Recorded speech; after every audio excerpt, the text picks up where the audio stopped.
हाती तलवार अश्वस्वार व एक घोडे 15 जणी होती शक्ती अपार.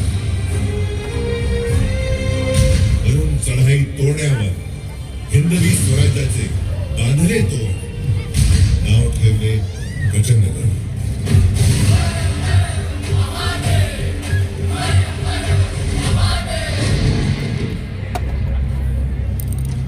शिवाजी महाराजांचा हा विजयरथ रोखण्यासाठी आदिलशहाचा सेनापती अफजल खान प्रतापगडावर पोहोचला.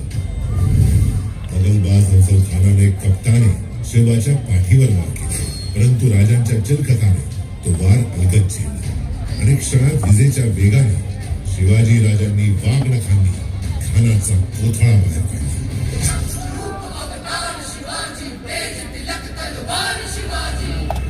थरथरली अवघी आदिलशाही, थरथरली दिल्लीची मोगलाई.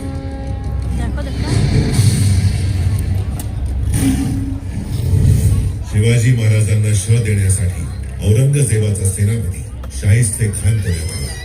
वीर शिवाजीने शाहिस्ते खानाची बोटे छाटली. याच दरम्यान सुरतेचा मोठा खजिनाही